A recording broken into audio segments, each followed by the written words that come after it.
Hey y'all. So I recently had a thought.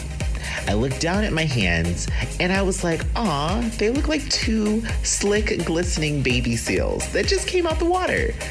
And I would have been really happy about that if my hands had just been in something luxurious like bamboo water or liquid gold. But this was just the sweat on my hands. My hands were just sweaty.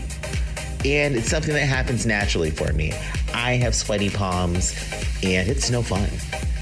But the funny thing, I started trying a product 3 days ago for one of our sponsors, Carpe. And I started using their antiperspirant hand lotion. It's a hand lotion specifically designed to help your palms stop being so sweaty. And it works. I've been using it for 3 days, and since the first application, it just took a little drop of the hand lotion on the palms of my hands. It rubbed in seconds and smelled great. And I noticed my hands were already feeling drier. And not drier as in cracked or unmoisturized skin. This was just a natural, soft dry. Ever since then, I mean, it's only been 3 days, but ever since then, I've been enjoying it and enjoying the fact that my hands are less sweaty.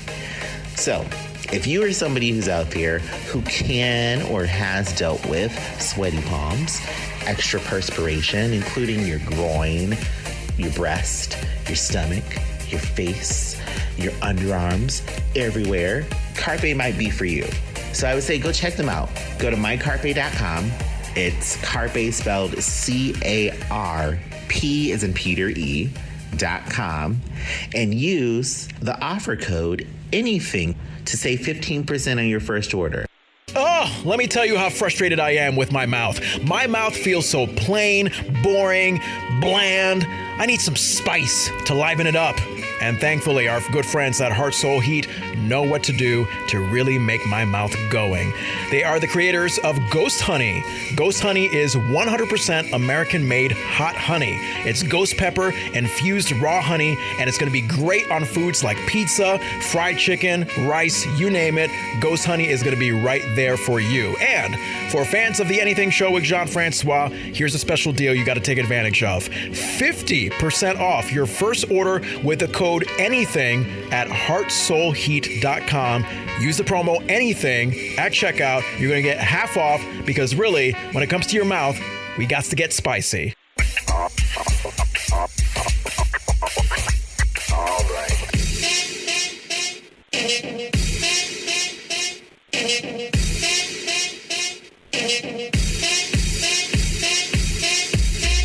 From the Magic 97.7 studios in Lyndonville, Vermont, this is The Anything Show with Jon Francois. Stand by and remain cautious. Back to a regular show. Jon Francois here with Andrew Vandertunt from the Lifestyle of a Gay Black Boy podcast. Hello, Andrew.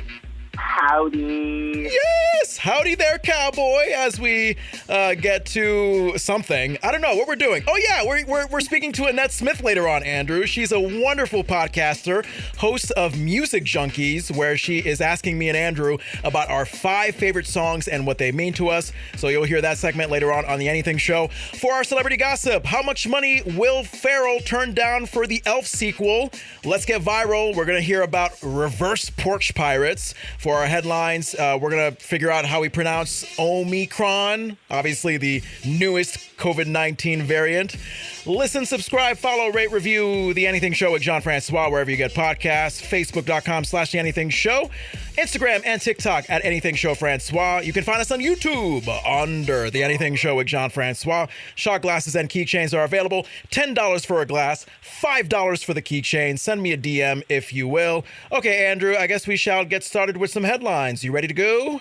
Let's do it. Yes! Alrighty, like we said, Omicron, the new COVID-19 variant, and you might be wondering how to pronounce it. As you can tell from me saying it, Andrew, I pronounce it Omicron, but is there a certain way you pronounce it? Yes, I am calling it COVID Optimus Prime. You know what? I was just saying the other day, like Omicron sounds like a Transformers robot. That's exactly what I was thinking. Yes, that's exactly what it sounds like. As soon as I heard somebody say Omicron, I'm like, what?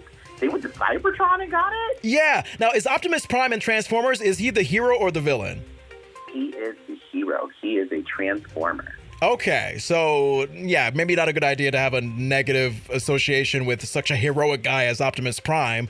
But apparently, there are many pronunciations that people are giving to Omicron, the 15th letter of the Greek alphabet. I don't know what that means. So some people may pronounce it Omicron and Omicron. The Oxford Dictionary includes Omicron. So many ways to pronounce it, Andrew. And you said that you immediately had a flashback to college when you heard about this whole Omicron business.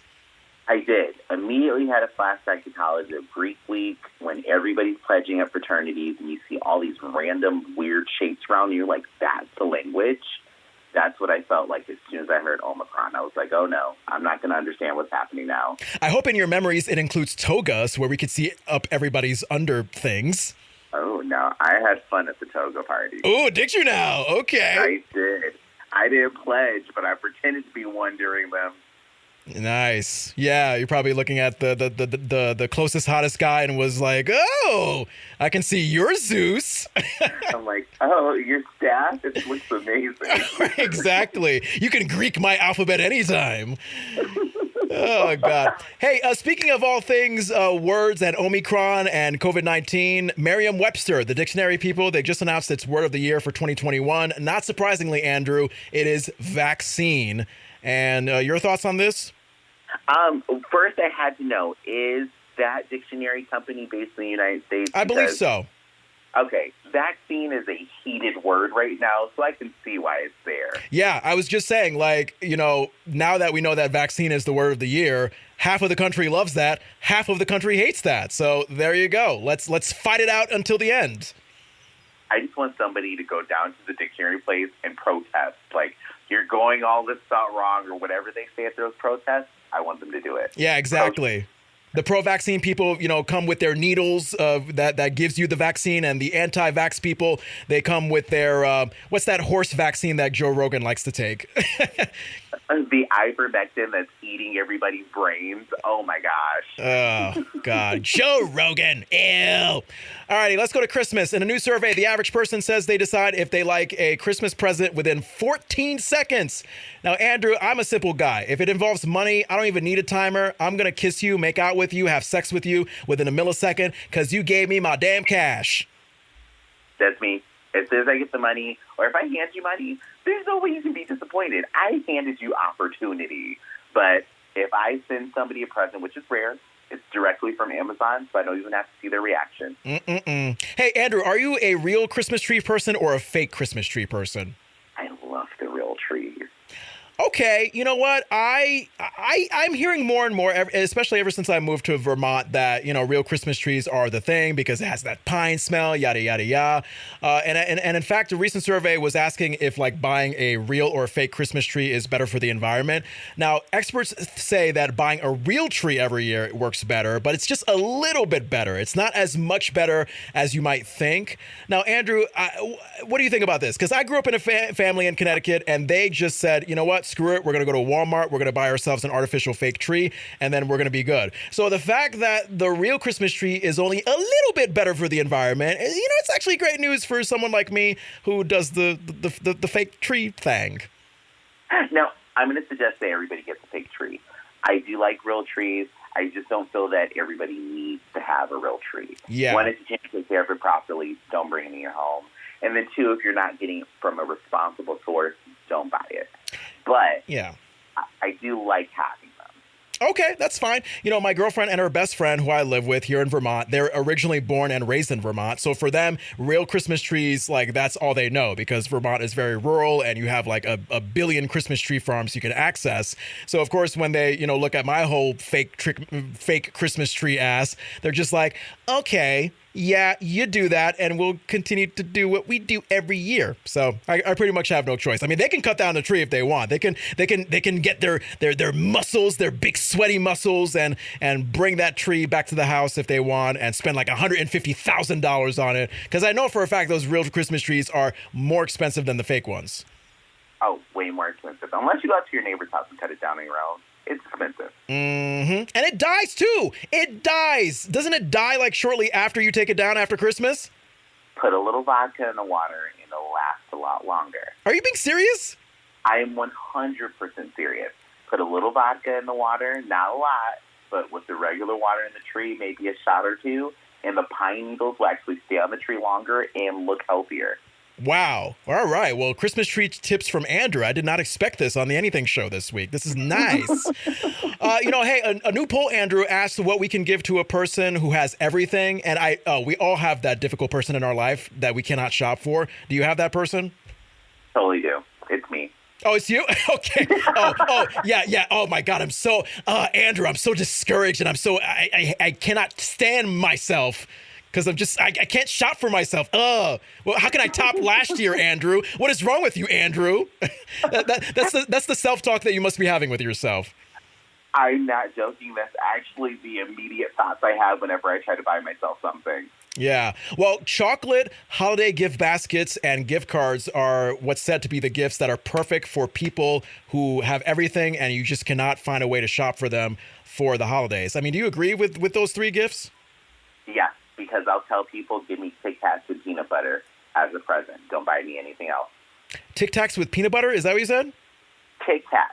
Peanut butter. Oh, Kit Kats. Oh, give me a break. Give me a break. Yeah. Now, my question to you, Andrew, if you're so keen on chocolate and peanut butter, why not just get the Reese's instead of the Kit Kat? It's not the same. That's a different ratio of chocolate to peanut butter, and it's not acceptable. You know what, Andrew? I kind of see where you're coming from because I feel like the Kit Kat and the peanut butter, I feel like the Kit Kat is the chocolate equivalent of the carrot, and the peanut butter is the peanut butter equivalent of the dip. You know how you have like carrots and dip? I feel like chocolate and peanut butter is the unhealthy, delicious version. That's exactly it. 100% on money.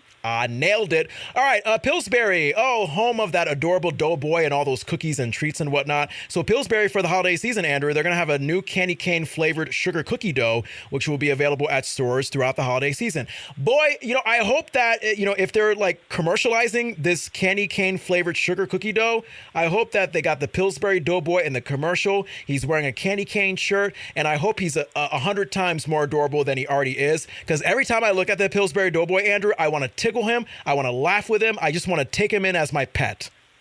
No, see, I hope they give us a Pillsbury Dough girl and make the candy cane swirl her hair. You know what? That would be great. That would be great. And I think for the sake of fairness, it's about time. 2021, let's get a Pillsbury Dough Boy that we can tickle and a Pillsbury Dough girl that what can I say that won't get me thrown away by the Me Too people? I don't know. What can I say? We could hug her and appreciate her feminism. I don't know. Yes, ask for consent. The consent dough girl. Yeah. Look, you have to ask for consent before you eat these cookies. Mm-hmm. Absolutely. You know what, Andrew? The holiday season, it is time. It is that time of year for porch pirates. Porch pirates are on the loose. So get ready. If you guys got like big Amazon packages coming to your house for the holidays, get them as quickly as possible before those porch pirates steal them. And the website safewise.com has a list of the worst cities for package theft this year. You have Denver, that's number 1. You have San Francisco, number 2. Then you have Salt Lake City, Seattle, San Antonio, Texas, Austin, Portland, Oregon, Greenville, South Carolina, Raleigh, North Carolina, and where I'm from, Andrew, Hartford, Connecticut. So I feel like I'm not going to go home at any point this year during the holidays because I don't want my packages stolen. Right, you're going to get poached off the porch. Oh, now do you have like a rise in porch pirates in Rochester, New York? Is that a big problem there? Not really, because a lot of people here have guns. So a lot of people don't go on other people's property. Okay. All right. All right. Never mind. You go up to a doorstep in Rochester, New York as a porch pirate. Get ready to end your life by that second. There are a few neighborhoods. Don't you go over there and knock on the door. All righty. And I think let's wrap up our headline segment with some holiday treats that I'm like meh about. Andrew, do you know the Walmart? The Walmart. That's how they're called. They're coming back with the Hostess Twinkie making kit, which allows you to bake a gigantic Twinkie to feed your entire family. How do you feel about this? I personally love Twinkies. I heard that Twinkies can survive a nuclear apocalypse, so I'm making one to fit inside, and I'll survive. You know what? Funny you say that, because as a kid, like when I saw other kids like having Twinkies with their lunch at school, I was envious. I was like, oh my God, how can I have that? And of course I had parents who were Christian and boring and like, oh no, that's too sugary. No, just have an apple and a sandwich. And, finally, when I got grown enough to buy my own Twinkies, I'm sorry, Andrew. I mean, it's just sugary, spongy garbage. It's not really what I thought it would be when I was a kid. Yeah. You know the funny thing about it? A Twinkie is actually vegan because that cream inside is not green. There is nothing about that that's actually healthy for you, but I'll eat it, get diabetes, and eat it again. Yeah, and what's going to also give you diabetes probably from McDonald's, and this is something I'll actually vouch for. McDonald's is going to bring back the festive holiday pies, which basically look like rainbow speckled Hot Pockets. So unlike an actual Hot Pocket, though, you have the vanilla custard filling. And I did try the holiday pie from McDonald's, I think, last holiday season. And, you don't want to try like 2 or 3 of them. One is just fine. But I was like, you know what? This is very frosty and creamy and delicious. I liked it. Have you tried the festive holiday pie from Mickey D's? I haven't. I've been on a little boycott of the McDonald's for a while, but I may give it a try if it's like fully vegan. I don't know. All right. Well, you know what, McDonald's, I may trash you. I may say that you're awful, that you are the fast food equivalent of heroin. And Andrew believes, I guess, that as well. But just like heroin, I keep on coming back for more, baby. All right. No, say no to heroin. I'm not advocating heroin, Andrew. I just want to clarify that. Oh, God. Yeah, just watch. There's going to be a high percentage of heroin users this holiday season because Jon Francois said, yeah, McDonald's, heroin, take it. You are going to be the start of the new pandemic, John. I don't like that. The poster child for viruses and drug use. Wonderful. It's my calling. All right. If you have a headline you want to share with me and Andrew, Facebook.com/TheAnythingShow, Instagram and TikTok @AnythingShowFrancois, YouTube under The Anything Show with Jon Francois. Let us know what crazy headline you might want to have us share right here on The Anything Show. All right, Andrew. We have not done this segment in quite a damn minute, and I'm so glad to bring it back. Let's check out the viral videos of the week. You ready? Yes, let's do this. Yeah! Bum, bum, ba-dum. All right, let's get viral. Let's start off with, oh, I love this, because I know some people who are in consulting. Have you ever asked yourself, Andrew, what does a consultant actually do? Yes, I have asked. And have you ever gotten the answer? Never. I've never gotten an answer, and I worked as a consultant before, and I was just told, answer the phone and say, please hold. Okay. Well, you know what? Someone on TikTok was basically giving us a demonstration of how to explain what a consultant actually does. Take a listen. Thank you so much for bringing that up, Make Max. In this context, there can be multiple definitions of consulting just based on your client's needs and your firm's needs and wants and growth trajectory. But I do want to make sure that we get a clear answer for you and definition so we can provide an update during our next report out. So I'll circle back with my team and dig into the resources and data a little bit more so we can put together kind of a comprehensive understanding and outline what that looks like in the context of the work we're doing together. Thanks again for the question, though. That'll be very helpful for us all to have a clear definition moving forward. Yeah, so that totally wasn't a vague, runaround, wordy answer that you typically get from customer service, Andrew. She sounds like every boss I have had at a bad job. Oh, yeah. Oh, yeah. Oh, I've had bosses, past, present, future, who will be like, when I simply ask, like, hey, if I work for you for the weekend, will I get paid? And instead of giving me a simple yes or no, because they run things and they know they can say yes or no simply, they're just like, well, you know what? We have to kind of dig into our policy because it's not really something that we've explored in the past. There's certain rules. I got to look at the handbook and blah, blah, blah. And it's just like, no, yes or no, you run things. Let me know if I'm being paid to work overtime this weekend. Sometimes you just want to stop them like, so is that a yes or a no? Well, what's happening here? Exactly. Now, earlier during our headline segment, Andrew, we were talking about porch pirates and how evil they are this holiday season. Let me tell you something. There's actually a term called reverse porch pirates. And these are people that are kind enough to notice a package being dropped off at a stranger's house. And because they're looking out for that stranger, they're literally like going to the stranger's house, you know, kind of knocking on their door or like sending them a message on their Ring doorbell system and saying, hey, just to let you know, your package is here. Your package is here. We don't want anybody to steal it from you. Your package is here. So here's an example of a reverse porch pirate. Here we go. Yo, you guys got a package at your door? You have a package right here. Show it to them. Come get it so nobody takes it. I will hide it for you in your mailbox. The package is in your mailbox. We put your package in your mailbox. Peace out. I love your house.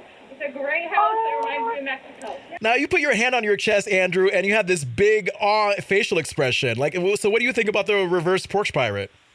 That is the cutest thing ever. I feel like these people were a little extra, but a little bit. That's the cutest thing ever to do. I love it. Yeah, I mean, you know, give those people a yacht this holiday season, because that's really the spirit of the holidays, is looking out for your fellow man or woman.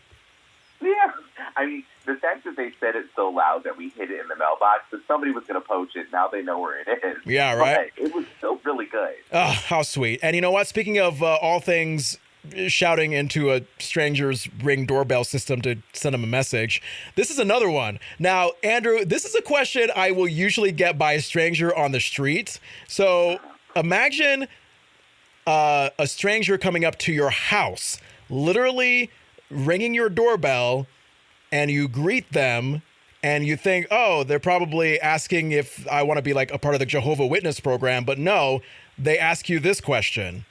You got $20 for a pack of cigarettes? Huh? You got $20 for a pack of cigarettes? No. All right. That's it. Yeah, literally someone coming up to your house. Hey, do you have $20 for a pack of cigarettes? Like, who does that? Oh my God. I need to see the video. I feel like I would die laughing into my Ring camera as soon as somebody did that. Yeah, like, and feel free to see the video, because it's just I would say a homeless looking person who is like, oh, you have a pack of cigarettes, blah, blah, blah. And it's exactly the same as I would encounter on the street, because usually when I have strangers and encounter me and ask me that on the street, I say no, and they're like, oh, okay, sorry, thank you. So, like, making the effort to go to someone's house to ask them that, it's like, that's very uncommon. It really is. I would personally roll them a pack of cigarettes. Like, here you go. I hand rolled these for you for being so bold. Yeah. You know, you have to appreciate how assertive they are. Yeah. Not many people do that. Hey, lastly, in our headline, no, not our headlines. Lastly, in our viral video segment, oh my God, Andrew, I am usually one person who can be cold when it comes to adorable baby videos, but even I was like, oh my God, this is the sweetest thing ever. Do you know what I'm talking about? Have you seen or heard this video? Yeah. So you know what I'm talking about. Yep. So an adorable toddler keeps saying I love you to his big brother who's heading out the door and back to college after the holiday. I mean, the back and forth that these two have, not only are you like, aw, but it really just made me laugh in like the best way possible. Bye, Rome. I love you. I love you. I love you. I love you. I love you. I love you. Love you.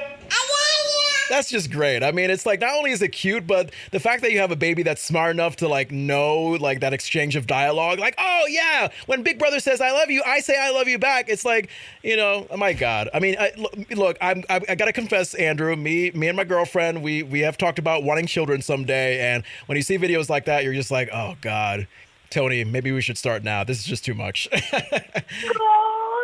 I love it. I love the baby. I love the Big Brother. This is fun. It's very fun. I didn't get that as a kid because me and my brother were almost the same age. We just fought. This is cute. Yeah. So that's an example that we should follow. As brothers, as siblings, don't fight. Just say I love you constantly. Yeah. Love it. Great thing for the holiday season.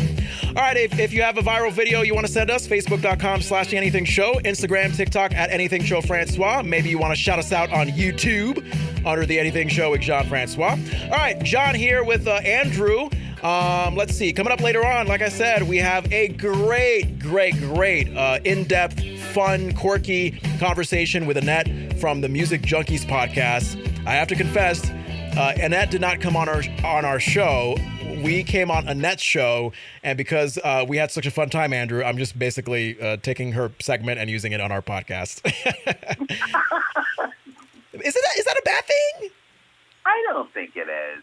Annette, we heart you, so... Oh, God, yay. she was so great. We got so honest about things that maybe I regret being honest about, but whatever, it felt good. That's all that matters. Yes, and once you hear it, you can't unhear it, so ha. Exactly. It's like a stain in your ears that you just never want to get out.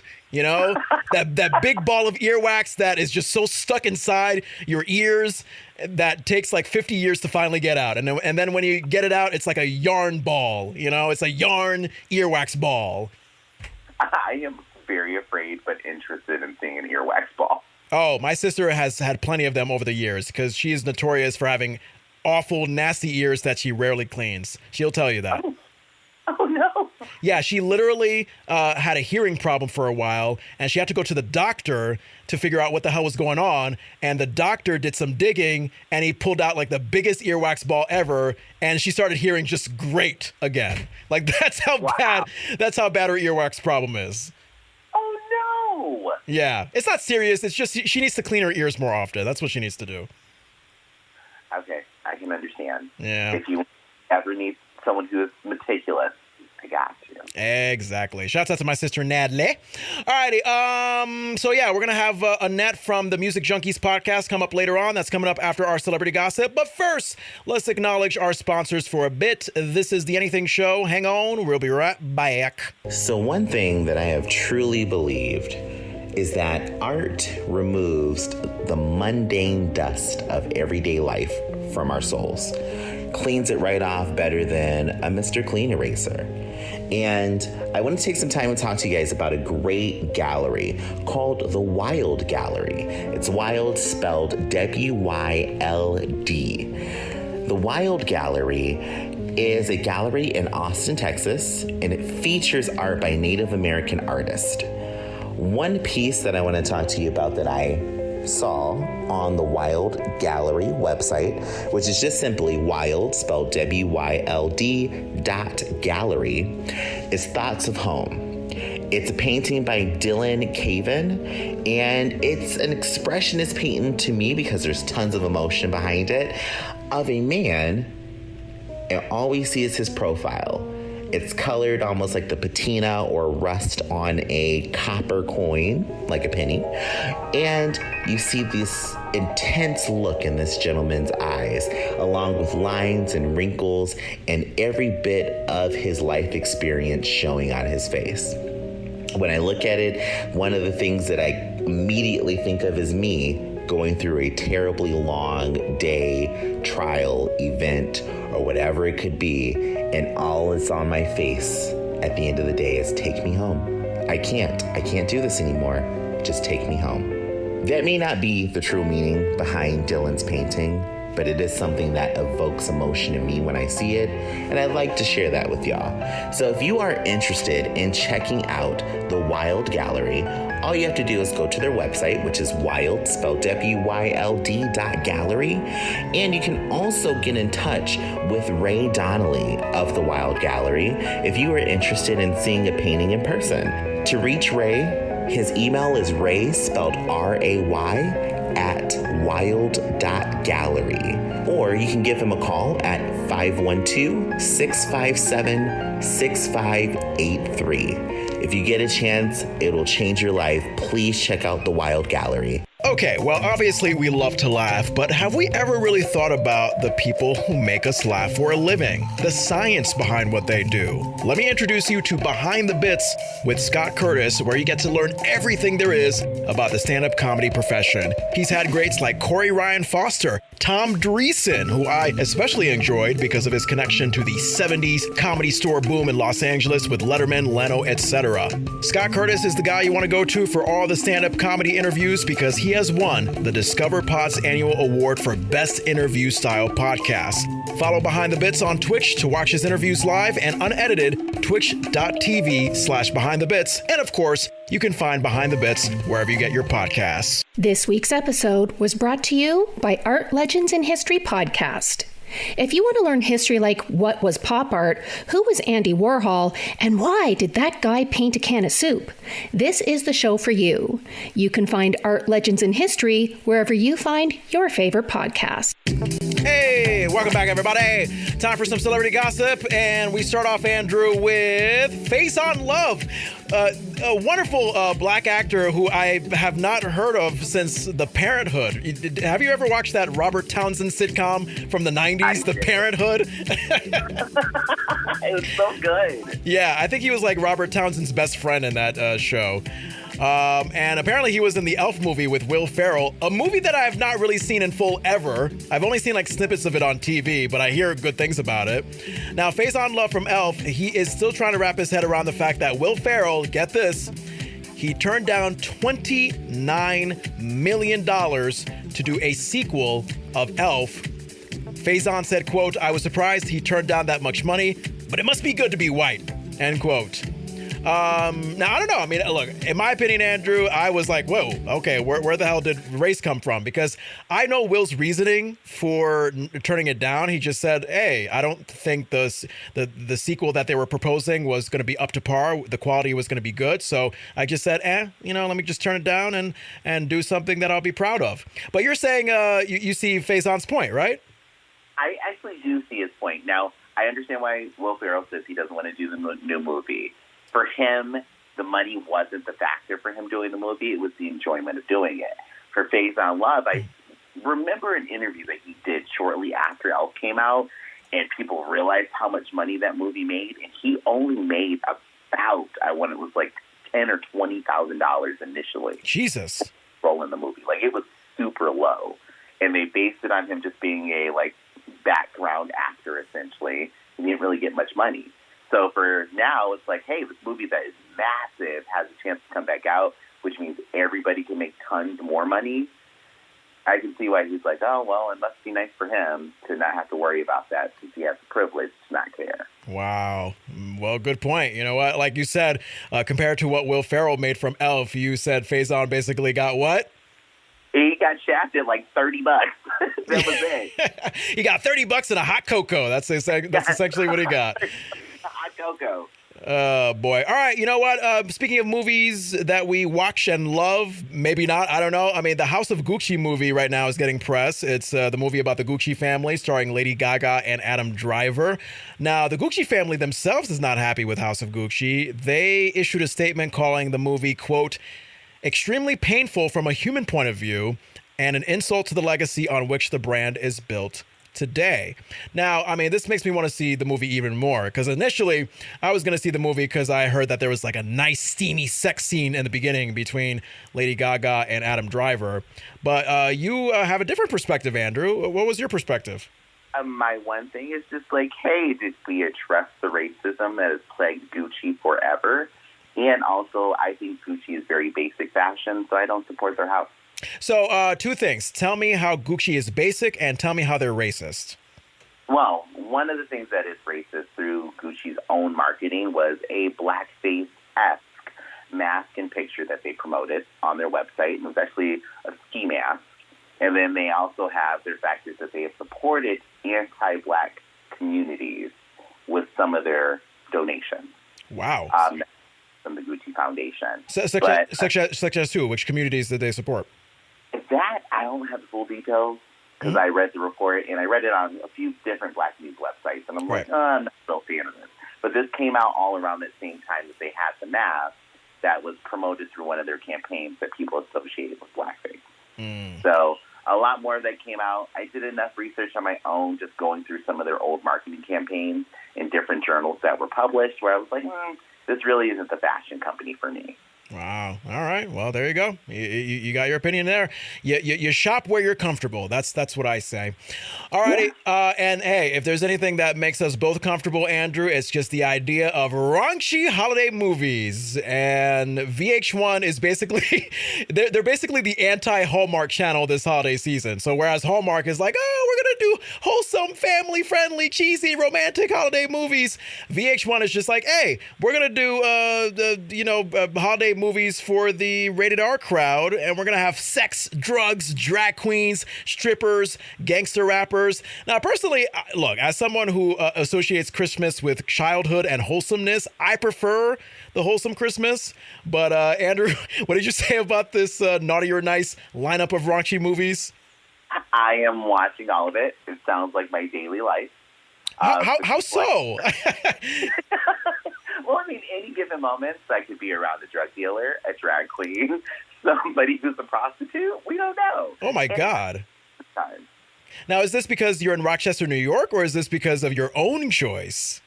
My own choice and my friend group. You people know who you are and what you do. well, hey, I'll say this. I mean, the raunchy holiday movies where they get explicit with the sexual stuff. I mean, you know me, Andrew. I'm obsessed about sex just as much as the next guy, and that's the visual version. But of course, we all know that if y'all want just an audio version of some sexual erotic goodness, me and Andrew both recommend that you tune into the Mermaid and the Lion podcast. Yeah. I mean, I believe season 3 is out right now. So if you're looking for like erotic, urban, raw, romantic drama, go there until VH1 has its Naughty or Nice thing going on. Because I don't even know if they're playing those movies right now. So if they're not, I urge you, start off with some Mermaid and the Lion in your ears, and then you'll build up to, as VH1 says, sex, strippers, and drugs. I 100% agree. And VH1, you better be showing Friday after next. Yep.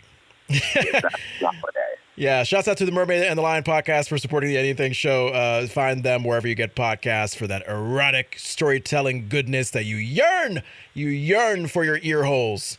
Alrighty, we go to Nicolas Cage. Oh my God. Of course, we all know that Nicolas Cage is a very strange actor, both in the movies and out of the movies. So when I heard that he was going to be playing Dracula, I was like, oh, this is like, putting toothpaste on a toothbrush. It just seems to fit so perfectly with Nicolas Cage.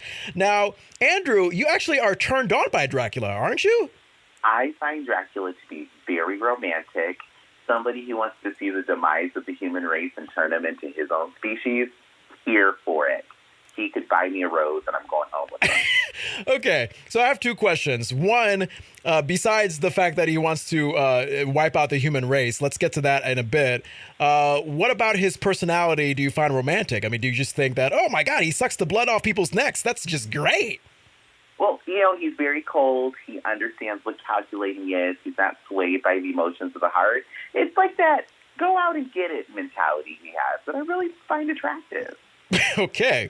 And the fact that he wants to wipe out the human race, I assume because you hate people? Is that what you're saying? It's not that I hate people, but I do love silence. So okay. All righty. And if there's anybody that's going to give you silence, it is Dracula, I guess. That's it. He just has to compel me. Just compel me and tell me to stand still. Cool. Wow. All righty. Well, we all know that one of the most beloved holiday movies of the year is Home Alone. Every year, pretty much. You go on any television channel and you'll probably see a rerun of Home Alone. And this year, the McAllister residents that you see, for the most part in the movie, the ones that are shown in the first two Home Alone movies, Andrew, actually, it's going to be available through Airbnb for $25 for 4 people. One night only, you can stay in the same house that the McAllister family stayed in Home Alone back in the 90s. Now, booking opens, I believe, Tuesday, December, what is it? Tuesday, December 7th, I believe. Yeah. Booking opens on Tuesday, December 7th at 2 p.m. Eastern Time. We are recording this on December 2nd, so you may be hearing this after the booking has closed. And if you have, then I'm sorry, your loss. But Andrew, I feel like you're the only one that's not looking forward to this. Why is that? It's not that I'm not looking forward for it. I was thinking about the new Home Alone movie that just came out. It was terrible. They're still making Home Alone movies? Yes, the new one just came out, like weeks ago, I think. It just came out. I saw it yesterday. Terrible movie. So I'm thinking like, okay, maybe if these people who produced the new Home Alone own this house, they're like, well, our whimsical twist on child abandonment didn't work, but how about we charge people to stay here? And you know what? I mean, I think it's like a random drawing thing where like one lucky person is going to win the Airbnb stay at the Home Alone house, because they said it's only for one night. It's literally only available for one night. And I don't know. I mean, I think that $25, do you really think that the Home Alone people are going to benefit a lot from just $25? I mean, we never know. Maybe that house could just never sell, and this might be their like instant moneymaker, but then go on to something further. I don't know. Well, we'll have to see what happens. All right, Billie Eilish. Billie Eilish, a singer who I love. She was voted by PETA to be the 2021 Person of the Year. She is a known vegan. She's urging the fashion industry to stop using real fur. She's also done a vegan shoe collection with Nike, which I don't even understand. I mean, is that like you have vegan food and you turn it into a shoe? Like, how does a vegan shoe work? There's no leather or anything. All of it is just plant-based or recycled materials. Gotcha. She created a vegan fragrance. Now, is this like a what, perfume that smells like a vegan burger? Like, how does a vegan fragrance work? Well, most perfumes have animal fats in them, so hers probably just has that. Okay, I like what we're doing here, Andrew, because you're the vegan and I'm not. So it's like, oh, dumb guy asks a question to the smart vegan, and then the smart vegan pretty much answers it for him. So, no, these questions are perfect. Yeah, thank you. And also vegan milk chocolate bars. Apparently, Billie Eilish has been promoting vegan milk chocolate bars. So the milk is not coming from a cow. It's coming from a vegan cow? Like, how does this work? It could be like soy milk, oat milk, one of like the nut milk. I hate that term, but it could be like it could be one of the fake milks. That somehow that just makes me want to cringe when you say that, nut milk. Oh God, I feel like that should be the name of our episode. Nut milk. Oh. Oh, Lord Jesus. All right. And I think finally, before we wrap up and get to our conversation with Annette from the Music Junkies podcast. Oh, Lord, I wish I pulled up like Britney Spears Toxic for this. Oh, God, I wish. Oh, man, that would be so great. Andrew, see if you can pull up Britney Spears Toxic. Pull up like a little bit of the chorus for this story, because Rita Moreno, who is, do you know who she is? I Googled her. Okay. Didn't know who she was right away, but I Googled her. All right. Well, she's an actress well known for being in West Side Story, one of the most iconic movie musicals ever. And she was once in a relationship with Marlon Brando, one of the greatest actors of our time. But Marlon Brando was known as a cheater. He was known as a cheating womanizer. So what she did, and this is like the epitome of name dropping, Rita Moreno, to make Marlon Brando jealous, she dated Elvis Presley. And Marlon found out, he got a temper, he started throwing chairs, and Rita says, quote, "It was wonderful," end quote. Do you have Toxic ready to go? I tried to play it from my phone, but it won't play while we're on Zoom. It's okay. It's okay. Britney Spears just came to mind. So Rita Moreno just loves toxicity. There we go. That was my version of doing it. What did you say, Andrew? Alexa just found it. Oh, wait, turn it up. Can you hear? I can hear a little bit of it. Come on. Hey! There you go. Rita Moreno likes toxic men. Woo! Alexa, turn the volume to 3. Now, I immediately thought of you, Andrew, because I know that you're a big fan of like red flags and just hot toxic messes of people. Now, what did you think of when you saw this story? She is officially my red flag idol. Ooh. Because I would have done the same thing. I would totally be like, it was wonderful. Yes.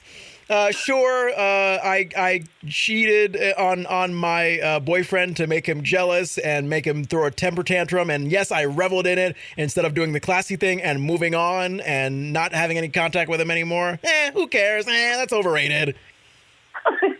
I'm not mad at, especially because a lot of times we hear a lot of men having these multiple partner stories.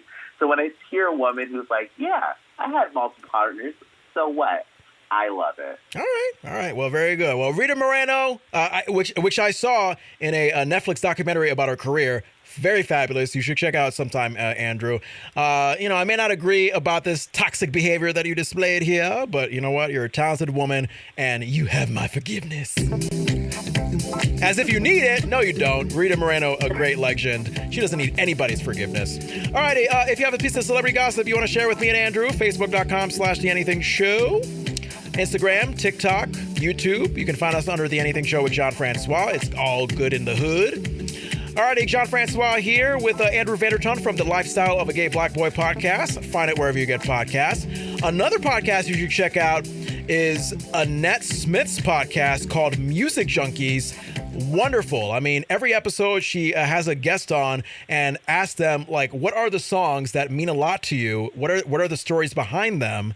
And Andrew and I we were a recent guest on Annette's Music Junkies podcast. Find it wherever you get podcasts. Right now, after we acknowledge a word from one of our sponsors, we are going to play back that conversation. Me and Andrew, we each gave Annette 5 songs that mean a lot to us. And along with telling the stories of those 5 songs from each of us, I guess we just decided to just randomly tell some stories about our private lives that maybe we did not know from each other. I mean, I knew that I was pleasantly surprised by some of the storytelling that you shared, Andrew. So I think that'll be a great thing to listen to, you know? We got to know each other even more, and on top of that, there's some personal stuff that's shared. Yeah. You had a very moving story about you coming out, so that was the big highlight that drew me in to that podcast. Well, I'm happy you enjoyed my story. It was a very intense coming out moment, but I mean, hey, I came out as straight. Who knew it? Oh my goodness gracious. All right, so listen to that conversation between me, Andrew, and Annette from the Music Junkies podcast coming up right after this word from our sponsor. Stay tuned. My goodness, TV is just so boring nowadays. And on top of that, I want drugs, but I cannot afford them. And on top of that, I am still paying that damn alimony. So how about I solve my frustrations by reading How to See a Man About a Dog, collected writings. Why? Because it's surreal. It's strange. Just like me. It's How to See a Man About a Dog. And me as a dog owner, I can totally relate to this. I'm going to get my dose of surreal prose and poetry with this dark comedy collection. The ebook is available on Kindle Unlimited, and print copies are available on Amazon, the Book Depository, and more. Thanks so much for supporting The Anything Show with Jon Francois. Well, welcome you guys to Music Junkies. I'm excited to have you guys on the show. I'm going to introduce Jon, right, from Vermont. He is a radio personality, which is really cool. And you co-host a really comical podcast. And I've listened to it. I absolutely love it. The Anything Show with Jon Francois. And Andrew, like you said, you were born and raised in the military. So you're a military brat from Hawaii, freezing your ass off in New York now, which is okay. But you run a podcast as well called Lifestyles of the Gay Black Boy, right? Which is pretty crazy, right? Love the title, but it's really built around your own experiences and your humor. And I appreciate that so much. So welcome you guys to Music Junkies. We're going to have a blast. This is my first time, getting tag teamed, right? So I'm like a little nervous. Don't worry, I'm a kneeling professional and tag teams are my thing. Just be gentle. It's my first time with 2 guys. Just be gentle. Oh, yeah. Yeah, I was going to say, I was like, you know what? When people say tag team, unfortunately, it always has like a sexual dirty thing with me. So I just want to make sure like I'm being as nice as possible in response to you're being tag teamed by us. Hey, you could be as dirty as you want on the show. If anybody knows me, they know that that's pretty much my nature. So before we get started, I wanted to ask you, Andrew, what was your experience putting your playlist together for me for today? Putting my playlist together, it was all about what the music made me feel. When I listen to music, it's all about the feeling. And as soon as I heard those songs, I was like, yeah, this is a good list. I could start with some fun, have a little drunkiness, then maybe go out and crash a car. But it's still a good soundtrack. Yeah, I love your soundtrack. And how about you, Jon? What was your experience putting your playlist together? When I chose my songs, I was going from a mixture of songs that remind me of certain periods of my life to maybe songs that just made me cry or made me like want to like drive really fast on the highway. I mean, I think from choosing my 5 songs, it was really just about like, okay, like what place in my life do these songs remind me of? And to be honest with you, Annette, with the exception of one song that you played before we started this show, I forgot what my playlist was. So I'm going to be so excited along with the audience to listen to these and just be like, oh, wow, I chose that. And I might be saying that too, because your playlist was totally different from Andrew's. Like it was like night and day completely. So you might be surprised too. Maybe I didn't download the right songs because I'm actually quite surprised of your playlist too. Probably 4 of those songs I've never even heard before. So hopefully I got the right playlist. I've only did it wrong once. So you never know. Okay. So we are going to start with you, Jon. Are you ready? Sure. Go ahead. All right.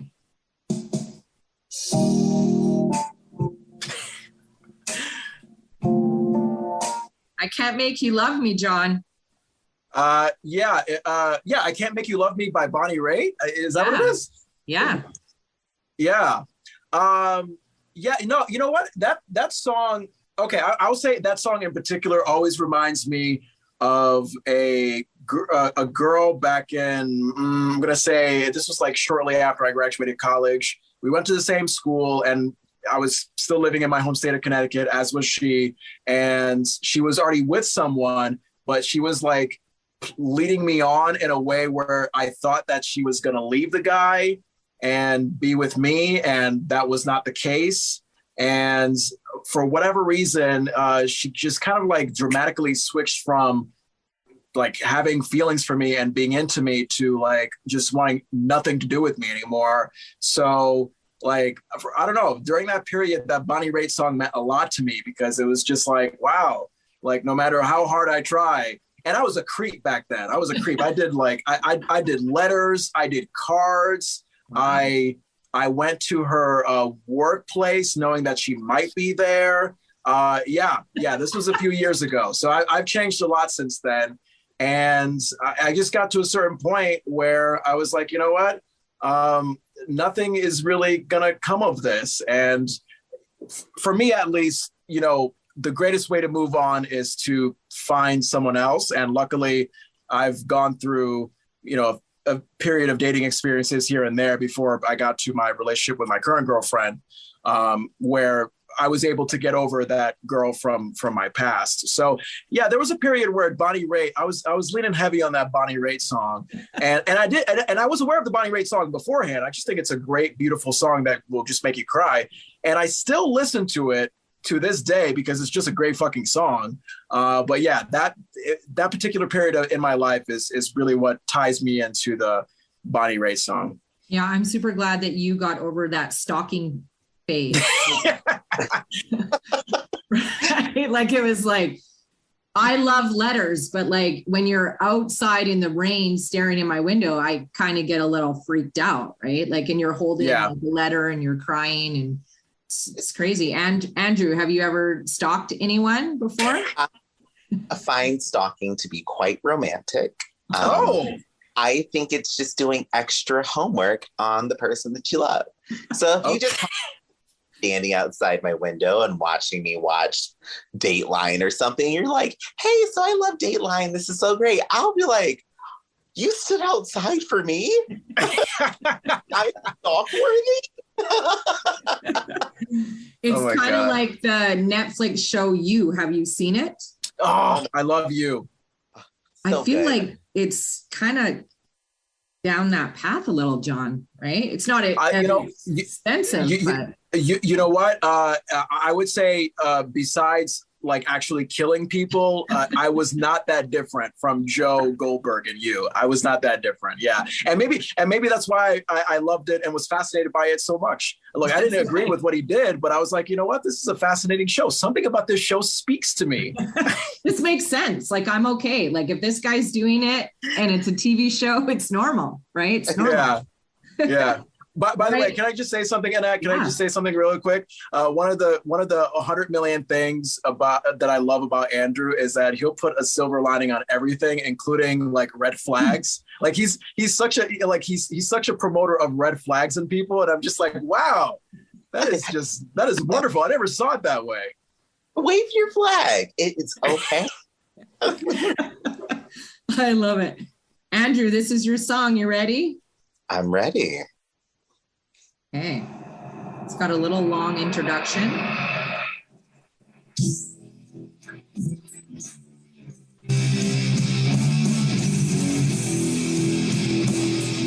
Burn in Hell. Yes. A little bit different than John's, just a tad. Yeah. So is Burn in Hell by a Norwegian metal group called Dimmu Borgir. It's a fantastic song.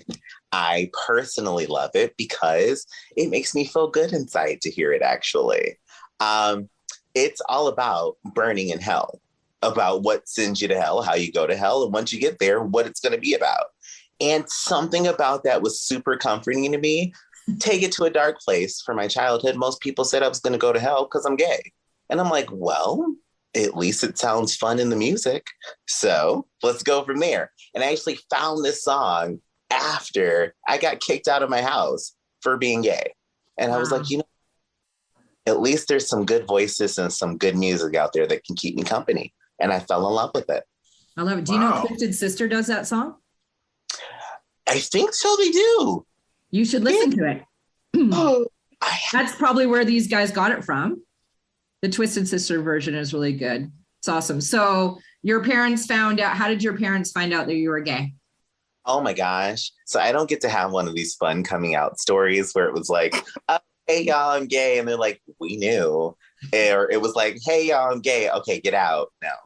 Unfortunately, my dad caught me on a chat line flirting with somebody. And this was old school chat line. This was like, call 555-5555 and meet a hot single today. So of course I'm like, oh, let me choose the gay choice. Let me choose the toxic guys. And in the middle of a message, me saying, hey, what's up? My name's Andrew, and this is what I'm into. My dad picks up the phone, and I'm like, oh, well, now y'all know. And what did he do? Right then and there was no reaction. None at all. And then after that, my parents got very angry and they said, hey, we're going to send you to this place. We're either going to send you to this place or you're going to a Christian re-education camp or whatever it was. Oh. It sounded very, very creepy. And I was like, well, I'm not doing those. So I guess the dolls got to figure it out on their own. And I was like, I'm out. That's it. So do you have any communication with your parents at all, or is it better now, or? We're in communication now. It's better now. It's much better than what it used to be. But after some serious therapy and having a sit-down conversation to say, hey, I understand that what you were doing, you thought you were protecting me and preparing me for a life that would be good. But what you need to know is the things you did were very, very damaging. And we have to establish a boundary here because this love is no longer unconditional. At this point, there are conditions, and I'm okay with presenting you mine. You can present yours. And if we find common ground, we do. If we don't, I've shown myself that there's a life outside of family, and I can choose a chosen family. Yeah, I love that. So, Jon, have you ever played with the other side before, or are you 100% straight? Interesting question. Putting me on the spot there. Well, because of my rather outgoing, upbeat personality, especially here in Vermont, where there's an all-white rural feel, and a lot of the guys here are just like, you want to get a beer? You want to, go do NASCAR or something like that. Like, yeah, I mean, especially here. Huh? I said you live in Beartown. That's a gay paradise. They all turn left too, so you don't have to worry about anything. all those men you just described are bears, otters, and cubs, like I tried to tell you before. Oh, okay. Yeah, Andrew was telling me like, what animal represents what kind of guy they are. But yeah, anyway, so because of my personality, I've been mistaken as a gay man, and it is what it is. I mean, I understand that there are stereotypes, and I have mixed feelings about getting that put upon me, because there's a part of me that thinks, okay, well, stereotypes, and maybe if I was in your position, I'd probably think the same thing too. But on the other hand, there's just something just interesting and weird and funny and whatever about basing someone's sexuality like based on their personality, like just how they are as a person, what their interests are. It's just I've always been kind of confused by that concept. So like I've had moments where I've asked myself, like, oh, wait a minute, am I gay? Am I bisexual? I mean, because I'll be okay with saying like, oh my God, like, Dwayne Johnson is the hottest man on the planet. He's currently me and Andrew's husband, by the way. Annette. We've established that. That's kind of a tag team moment that you guys would do. No, I would tag team the shit out of him. Just say it. But when you include Dwayne "The Rock" Johnson, our husband, in a conversation, it's not gay to like him. He's a god. That's religious. He is. And you'll look at any survey, Annette, and you'll find that Dwayne "The Rock" Johnson, he's like the most liked person that people want to become president. He's the guy that you want to spend the holidays with. There's just something about him that you just can't take your eyes off of, I'll just, whether it be, my outgoing personality, or me just not having a problem saying that, oh God, this guy's attractive, this guy's sexy, this guy's a great personality, blah, blah, blah. There's been insinuations. But you know what, as far as I've known, and I guess we could allude to, again, as far as I know. Skirting around the answer here. Hey, Andrew, it's like a yes or no question. Like I know. And that is so me. I always like to. So as far as I know, no, because I think it always comes down to, I guess it just comes down to a mixture of like, would I want to be with a guy day by day in a relationship in that sense, and of course in the you also think in the sexual sense, do I prefer this? Do I prefer that? And I came to the conclusion that no, I'm just a straight guy who just has a lot of gay energy. That's the longest answer ever, wasn't that? It was like the longest yes I've ever heard. I'm so sorry. Yes, I am 100% straight. Okay, let's move on. All right. Next song is for Jon. Are you ready? Yeah.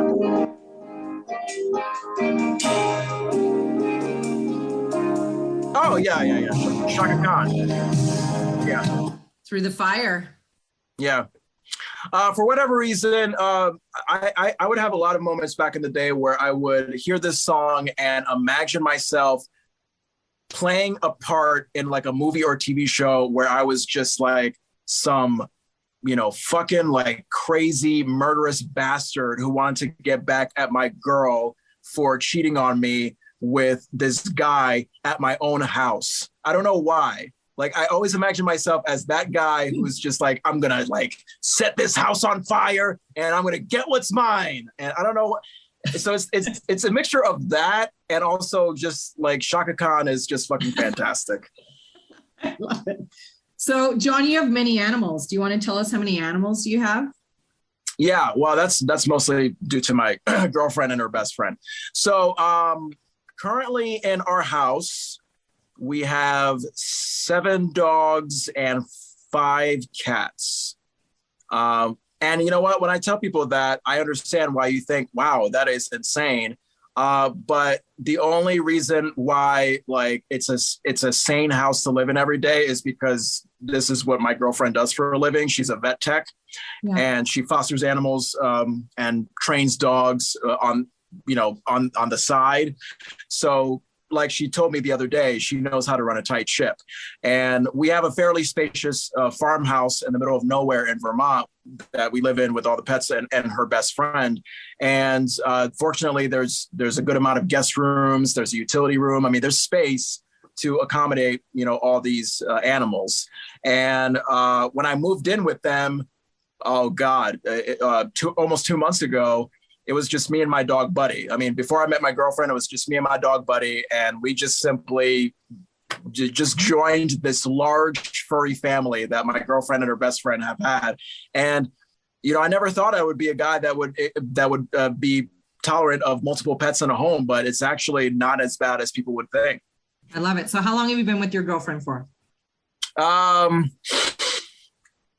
Like a year and 4 or 5 months. Something like that. A year and a few months. What's the first thing that you noticed of her when you met her? Her hair. Yeah. Yeah. She had, at the time, I think she had like a green, bluish color in her hair.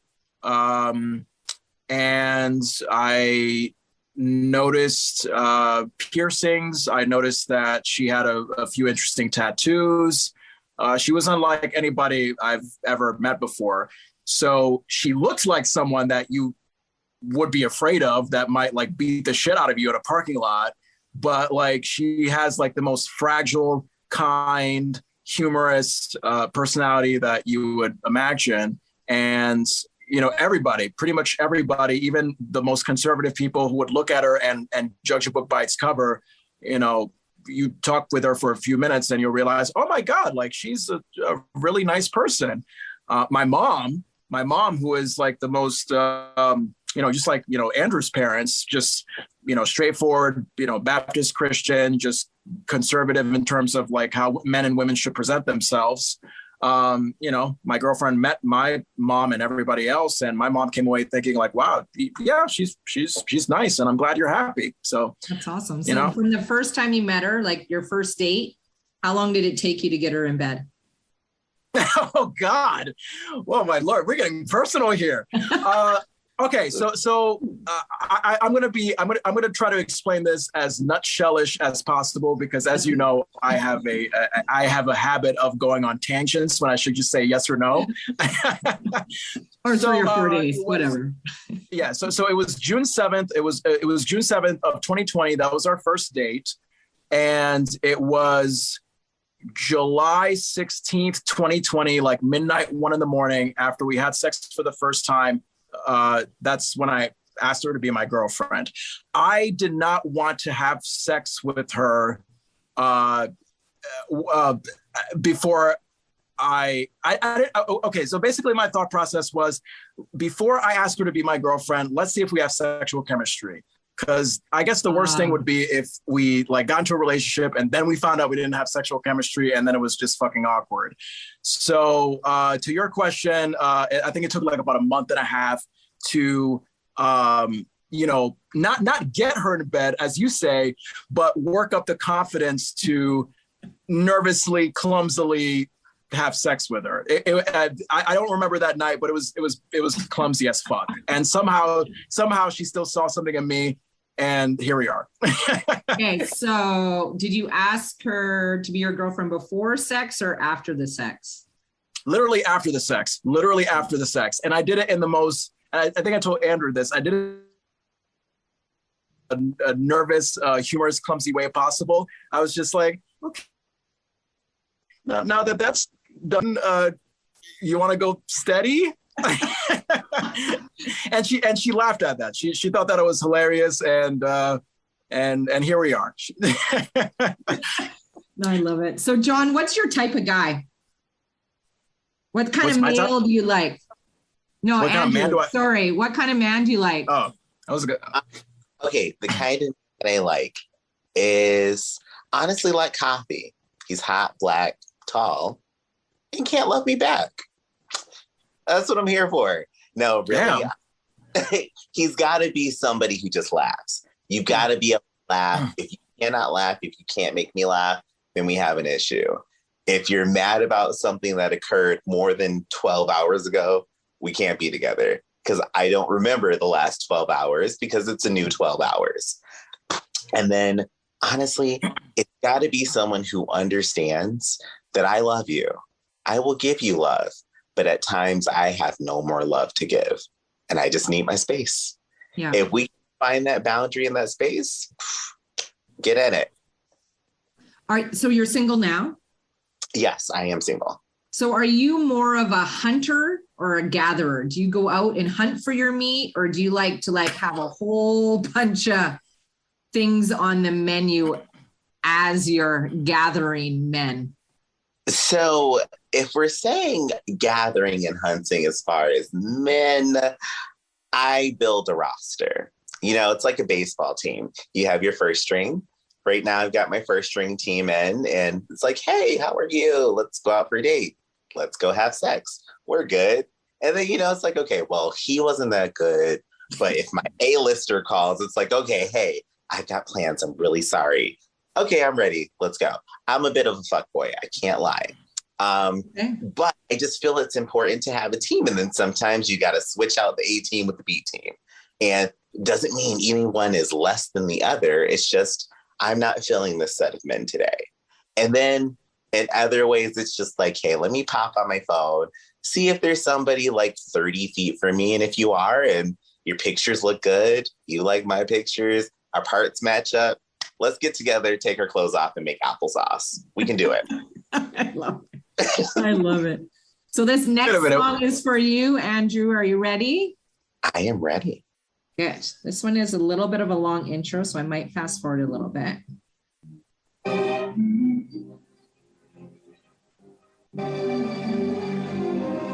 Or is this John's? Is this you? Okay. That's not mine. No, sorry. I just wanted to make sure, just because I put them separately, but the way Andrew was looking, I thought, oh no, maybe I picked the wrong one, because John's playlist is all kind of like that. So why do you love that song, Andrew? Like, does it bring up a memory or an event for you? It does. It brings up a specific moment for me. That song it's called a Passacaglia and Fugue in C minor, and it's written by Bach, but the composer for this is Leopold Stokowski. The song itself, it's an organ song. It's supposed to be played on an organ by one person. It's not other instruments involved. And it was the first song I learned playing the organ.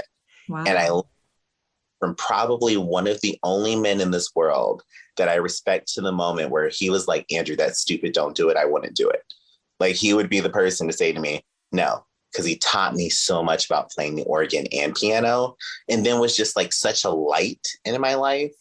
And when he put on the organ and I heard it the first time, I was like, it sounds like a bit of a mess. I don't understand what's happening here. Then he played me the version you just played. And he's like, you have to listen to the whole song. There's one tone that stays constant through the entire song, no matter who's playing. And it's just so fun to listen to. I just have passion about the damn song. It's so much fun to me. I hear that. It's a beautiful song. It is. I hear that and I want to go run. I get energized. It's like a battery pack is just in me now from hearing that. I love it. So you guys do a show together. Yep. Right. So who interrupts more on the show?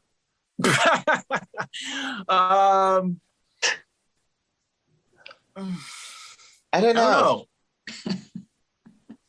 I would say possibly me, because I'm just an interrupter at times. No. You know what? Actually, I would differ. Even though, I've made the decision to have my name on the show. I tend to be quite an interrupter because I think it's just an anxiety thing. I think it's whether it be my girlfriend, friends, family, whoever. Maybe I just sense that the conversation is not picking up speed, that it's in a drag, and maybe like it's my anxious habit to like, okay, let me keep it going. Let me keep it going. Yeah.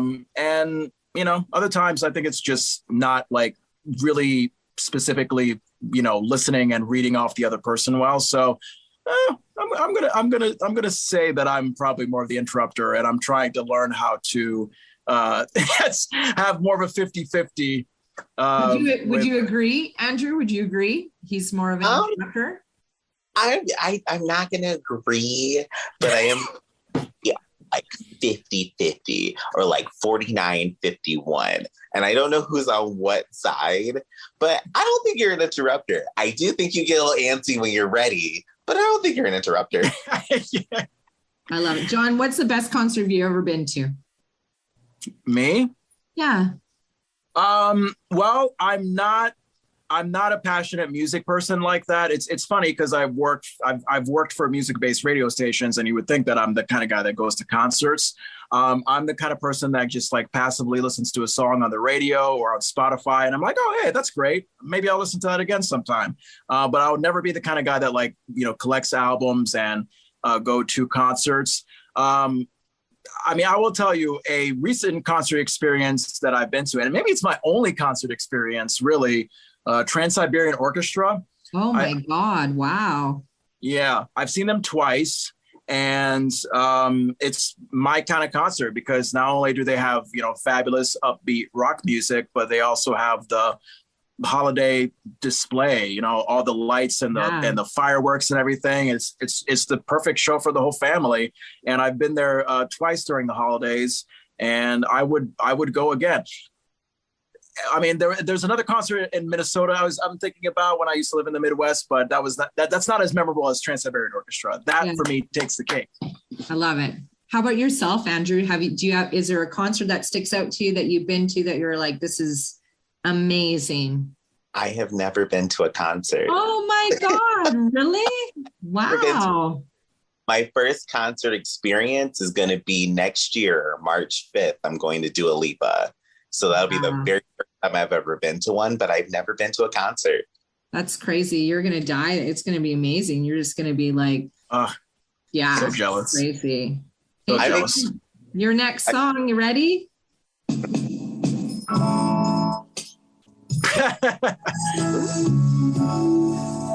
know. Look at me with the sappy love songs. The closer I get to, I feel like these all are a little bit stalking songs. Oh, what? You know what? You have a point. You actually have a point. What the hell is wrong with me? All right, let's hear the stalking story. No. This is not a stalking story. This is just purely like, this is just one of those love songs that just gets to me. I mean, like, I had a period where, it was very trial and error in terms of dating, and I was very cynical about relationships, but deep down inside, I've always been in love with the idea of being in love and, just finding that perfect companion. And I also just loved, there's just something about just that sort of style of Black R&B and soul from back in the day, from like the 60s and 70s, like you heard from like Donny Hathaway and Roberta Flack, that it's unmatched. You just sense that it's real. You know what I mean? It's passion. So are you a hopeless romantic? Does it count to be a hopeless romantic when I've already found my person? Or are you romantic with her? Like, what's the most romanticest thing you've ever done? With my girlfriend? Or with any girl? Well, my ex-girlfriend back in Iowa, at the time when she was my girlfriend, I had a barbershop quartet sing to her on Valentine's Day at the bank that she worked at. And her family, and when I stayed with her and her family at like this sort of Valentine's Day cabin getaway thing, they loved that. They were very taken by that. So that's the most romantic thing that comes to mind. That's pretty romantic. Mm-hmm. Andrew, are you romantic? No. Or do you like somebody to be romantic to you? I do like romance. I love romance. Like, if you are gonna romance me, know that you're not getting sex after this, because that's all I want at that point. I'm good with everything else. I want to stay dry. But it's just, I love like dates and those kinds of things. And I don't know, maybe I'm not the best at planning them, but to me, romance is make me a bowl of ramen noodles and we sit down and eat our noodles together. Yeah. Do you like surprises? Oh God, no. I hate surprises. You do? Really? I actually If somebody do. is like, I'm going to take you somewhere, like blind, put on a mask. You don't know where we're going, that you don't like anything like that. Now that I could do because I know something. But like a surprise, like I'm not even joking. The one time someone tried to throw me a surprise birthday party, I was so caught off guard. I just turned around and I was like, thank y'all. That was great. And I just left. I couldn't. My anxiety was through the roof. I was like, nope, not doing it. Wow. It's crazy. My husband's the same way. On his 40th, I surprised him to a trip to Nashville. And then we got to the airport and just random friends were showing up. And he was like, he wasn't like really enjoying that. He was like, what the hell? Why are these people here? Why is this person here? Why is this person here? Just kept on getting worse and worse and worse. And then when we got to Nashville, I had friends that already flew in and were in the house. So when he opened up the door, they were all dressed up as like Hulk Hogan and stuff. And he's like, who the fuck are these people?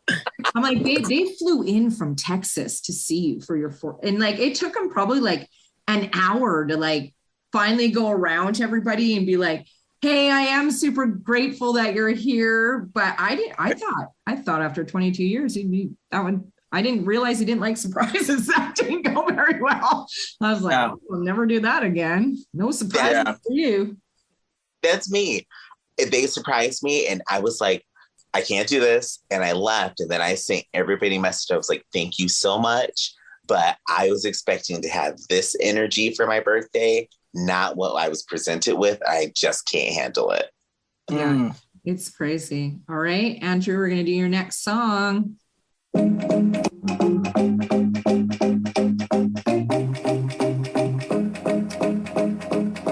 haven't heard that song by Calvin Harris, Thinking About You. I really like it. It's fun. I think it's his best song, the best song he's ever written. That song just brings such good emotions to me. Every time I listen to it, I think of being in the Gulf of Mexico. Because when I first heard it, I was on a cruise ship in Mexico and we were just out at sea and it was like amazing. It was the best experience I had because it was my very first cruise and I fell in love with the song. I love it. I love it. So you guys haven't seen a lot of concerts, but I'm assuming you know some, lead singers of bands. Mm-hmm. Jon, if you could be a lead singer of a band for one day, what lead singer would you pick? Now, this has to be like an actual well-known band. Well, it doesn't. Could be whoever you want. You can't just make up your own band. But yes, it has to be a real person. Okay. Oh, if I had to be the lead singer of a band. Oh, yeah. Goodness gracious. I'm going to say, God, I have like 3 options in mind. Okay, let's hear them. Just because of their stature. The Beatles, the Rolling Stones, and the Eagles. I'm going to say because of the mark that they made in pop music and really Beatlemania, probably the lead singer of the Beatles, if there even was a lead singer of the Beatles, because I don't know, I feel like it was a combination of like Paul McCartney and John Lennon. But if it was a possibility to have a distinct lead singer, that would be the band that I choose because really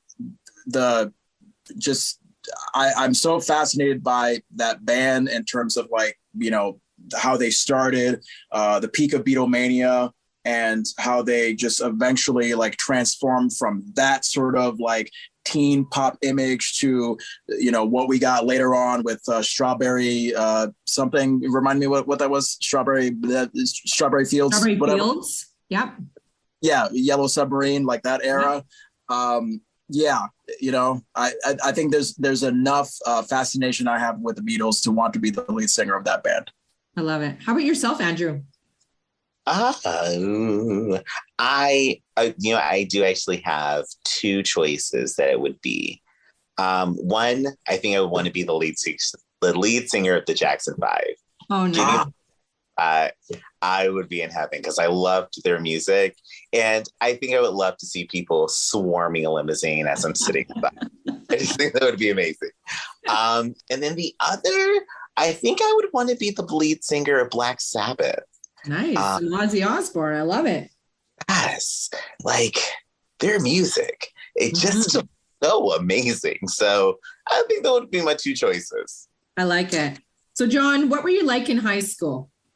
Oh, God. Well, first of all, to Andrew's point about the Jackson 5, now, Andrew, do you mind if I ask a couple of questions about that? Sure. Okay. So, Andrew, which one would you be of the Jackson 5? 1, and 2, would you tolerate the spankings of Joe Jackson? Okay, so this is going to get really weird, like really weird. I would want to be Michael Jackson before his scalp got burned in the Pepsi commercial. I want that because his hair looked great before that. And then after that, well, we saw the pictures. That's right. Then Joe Jackson beating me. Now, is this younger Joe Jackson? This is like Joe Jackson when he was a daddy, not a granddaddy. Yeah, when he's a daddy. Let's go in. Yeah, when he was pretty much the manager of the Jackson 5 and he was like beating his kids to be talented. I'd kind of be in for it. Like, yes, daddy more in a fun way. But I'm not getting off a tree though. I knew you would say that. So to your question, Annette, what was I like in high school? I think like most high schoolers, I was a very awkward man or teenager trying to find myself. I remember going into high school and trying out for the basketball team because I had done local basketball in town during my middle school years because my parents wanted me to get out of the house, like stop watching TV, stop doing like all these pretend imaginary shows in my bedroom and do something. And then I found the theater department. In my high school and I fell in love with a whole bunch of a different crowd of people who are just quirky and funny and strange and weird. I found my people. And from then on, I went to college for a little while for acting. But that confidence that I got from that period of my life, being able to just be on stage like that, I think I wouldn't be in broadcasting today if it wasn't for that. I had to pretend how to be other people to eventually be comfortable being me. And that's what you find today. I love it. Did you ever do anything bad in high school that you never got caught? Did I ever get caught doing anything in high school? God. Does it count if it's like something not that wasn't really in high school? It was at someone's house and sure, yeah, let's hear it. In school, the worst thing I would do is just be late to classes all the time. But I remember, senior year of high school, I sort of had like a flirty friendship with this girl, and she invited me over to her house after school, and we did things, and those things led to, I'd say, a decent amount of hickeys around me. And, I came home pretty late that night, and my mom, of course, she noticed what the hell was going on. And of course I had to lie. I was like, "Oh, I'm sorry. I fell on this sidewalk. I got bruised." But no, it was, I was playing around with a girl, and not only was it like my first experience, like in a sexual sense, but also I think it was the first time that I made out with somebody. Yeah. So yeah, it was very memorable. And I wasn't accepted fondly by my mom after that moment.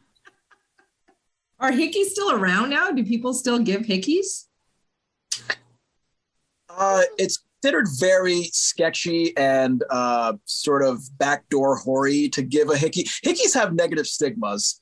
I used to give it to girls fairly recently. I did it to my girlfriend very early on, and then she told me, cut it out because, she has to work and she can't be going to clients and having like hickeys all around her. So I don't know. I mean, what do you think, Andrew? I mean, are you into hickeys? I'm not really into them because you have to suck the shit out of my skin to form one. Like, it doesn't feel good. It hurts.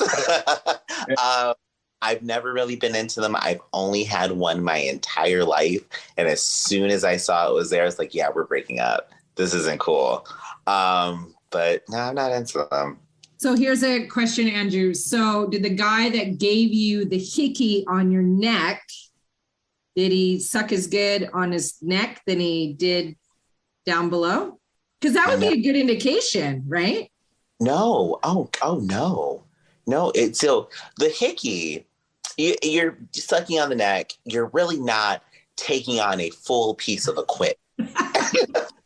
Like, and personally, just to be an open book, I don't like oral sex. I actually don't prefer that any man touches my penis. Like, leave it alone. Like, we're not here that it's not the main course on this is not the good china. Just go around. But I couldn't think of how else to explain it. But no, I do not like oral sex, and I have not had any man that's given me oral sex that I would say is even moderately good. Wow. Interesting. Yeah. You would think that they would be, because like we say we know what girls want. You would think the same stigma, I guess, on the other side. Yeah. You would, but then there's the guys who are out there like, no, I just like to sleep with men. I am not gay. Which means they are not going to give you good oral sex or probably good sex in general. But it's just one of those things. I've never met a guy who has done it well. Wow. Jeez. Jon, you ready for your next song? This one, again, we have a little pattern here.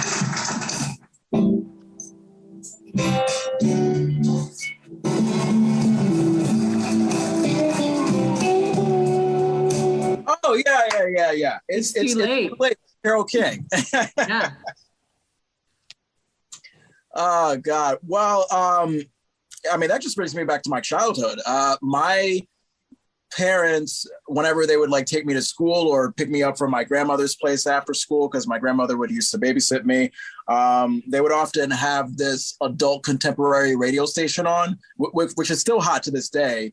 And, you know, for people that are not radio nerds that are watching or listening to this, adult contemporary is just another way of saying, hey, the hits from back in the day and also the hits of today, and they're like mixed together, and it's such a family-friendly, safe format. Like there's nothing risque about it. It's just a feel-good, comfortable kind of music format.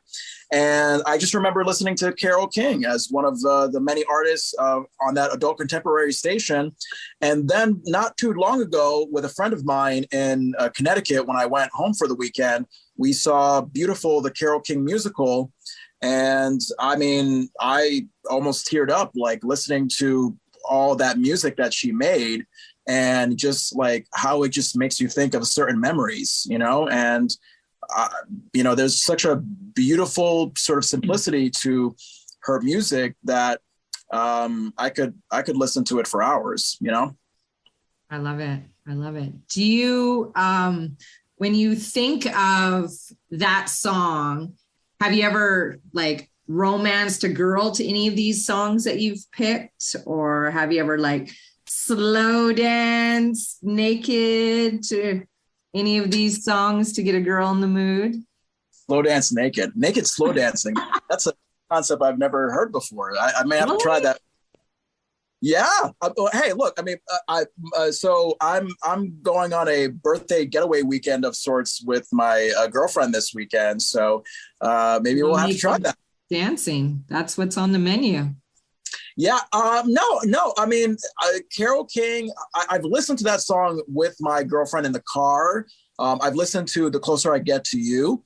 So, I mean, I've listened to the songs with my significant other. But as far as, God, this is a random memory. The closest I can think of, back in the day, before I like got comfortable with dating and relationships, I used to solicit prostitutes. I had a lot of prostitute experiences. And for whatever reason, I remember a prostitute going down on me to a song by Adele.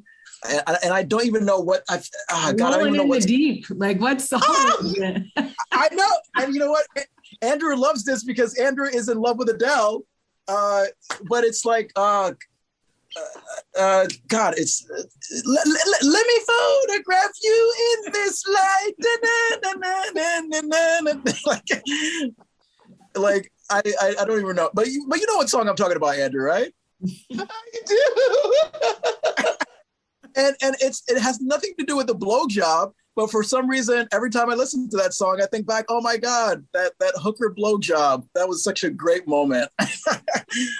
So how many prostitutes did you solicit? Like, are we talking like 50 or just like? I don't have a number on it. Look, I was so nervous and insecure about myself back in the day, but also so horny. I lost my virginity to a prostitute when I was 18. No way. So tell me about your first time. The very first time? Oh God. Well, as you can expect, it's sloppy.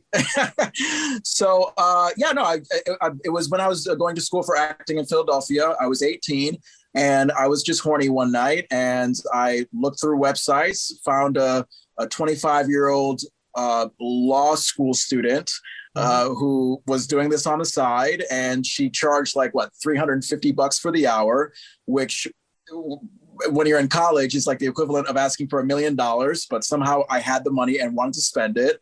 And I just remember wanting to take in the experience very slowly. I remember awkwardly taking her into the dorm room because I had roommates, and the roommates had friends, and they were probably like, wait, what's this very nerdy, awkward looking guy doing with this very like beautiful woman that looks mature? And look, I mean, I had an early finish the first time around, as they say, and we did it again a second time, and it was a little bit better, so I got the hang of it. I remember when I was so nervous while we were like getting into the sex part. And I always remember this line. She's like, don't get soft on me. And I was like, oh God, okay, of course I won't. So, that was wonderful. So yeah, I mean, I would say from like 2010 up until like roughly 2017, I've had a mixture of prostitute experiences here and there. And so who would have the most notches on their belt? Because Andrew's been around too. We know Andrew's been around too, right? Yeah. Yes. Yeah. And I had professionals too. So it's not a bad thing. I can't lie. Sex workers are probably the most fun people I've ever had in my entire life. Even outside of sex, it's just like, oh my God, you are just fun as shit to hang out with. Yeah. So, but I know that it's no longer a belt. It's notches in the road. Like if you were, when you drive off the side of the road and you kind of hit those bumps, whatever that is for 30 minutes, that's my notches on my belt. So. All right. We're waking up truck drivers on the side of the road. Yeah. Oh boy. Oh, I love it. All right, Andrew, your song. You ready? Yes.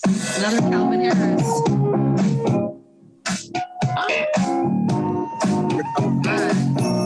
Great song. School. I love it. Yes. School. It reminds me of, and the funny thing about this, Calvin Harris, for anybody who doesn't know, is not Black. But that song immediately reminded me of being at a Black cookout. Like rolling up in the car, my cousin smoking a blunt, my uncles are at the table drinking, playing dominoes. Somebody's behind the grill who probably shouldn't be back there because they probably can't cook. You gotta look at their shoes. If they don't have on the right shoes, you can't be behind the grill. And that song just reminds me of all those moments at a barbecue. And I just fell in love when I heard it. So you have to go back to the shoes in the barbecue for I can understand. What does that mean? So there are a specific pair, and I call them like dad flip-flops. They look specific because I've only seen dads wearing them. It's kind of like that interlaced leather on top of the like sandal, and you don't wear them with socks, but if the person behind the grill does not have socks on, you don't eat that food. You learn to touch that food. That's nasty. So they have to have those sandals on with some socks. And then I'm like, okay, you don't care how you look right now. Your food's going to taste amazing. Let's go. Wow. Oh, Jon, do you have any pet peeves? Things that drive you absolutely up the wall? Oh, God. Just two. I just want two. Just want two? Oh, man. I just have to think for a moment. Being shushed. I fucking hate that. And my girlfriend does that to me reasonably for good reason. So like her best friend, like she has a room like right near the kitchen, like downstairs. And I don't try to be a loud guy, but apparently when I go down the stairs, even when I try to give my most quiet indoor voice, it's still too loud. I'm a projector, and I guess I make my presence known. And anytime that her best friend is sleeping, if it's me and my girlfriend early in the morning, first word that comes out of my mouth, and she's just like, shh, shh, shh, and it annoys the crap out of me because I don't know. It's almost like saying, okay, don't be who you are. So being shushed is my first pet peeve. Okay. My second pet peeve. Oh, goodness gracious. I'd say, I mean, this is a radio thing. I guess only if you're in radio, you would get this, but you know, if you're a podcaster and you have guests on, I guess you can relate to this as well.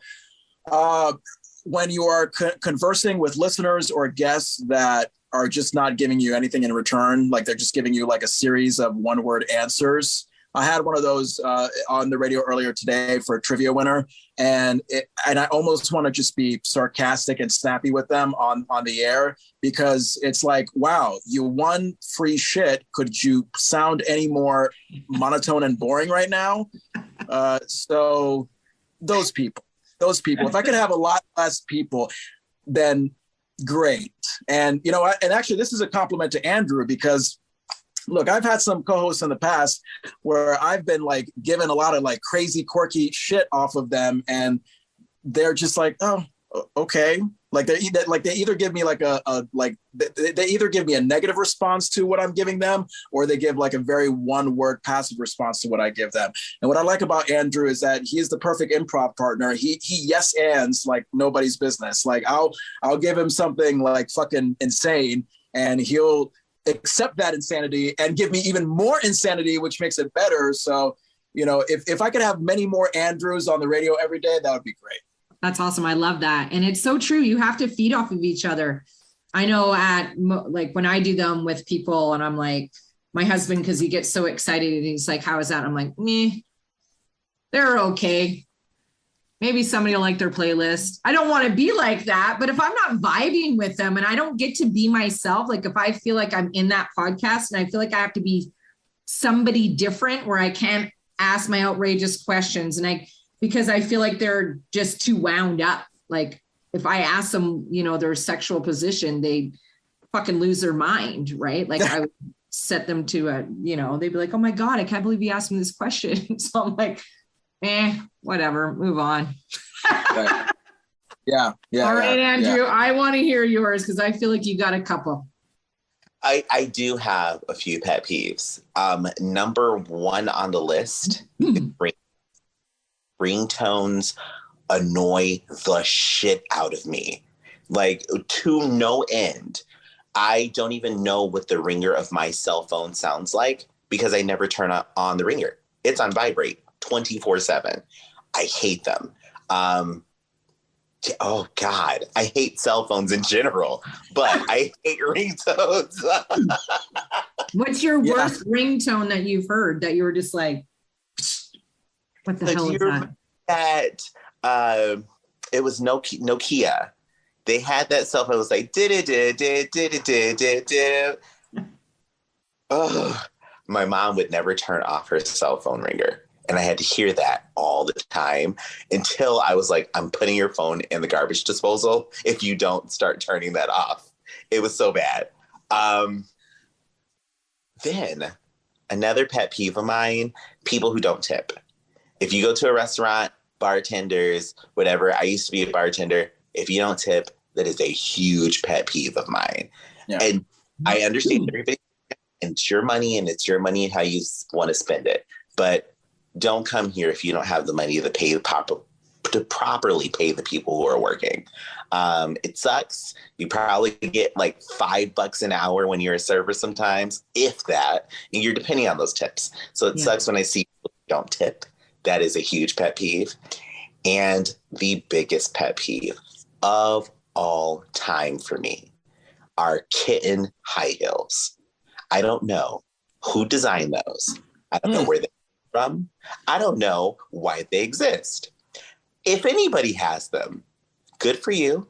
I am not going to judge you for putting those on, but I will not stand next to you and I will not tolerate any kind of things from you through the night. Because the first thing I say is get out. Those heels are the devil. Take them. Take them. Take them away. Yeah. We're already on your guys' last 2 songs. Are you ready, Jon? Your last song.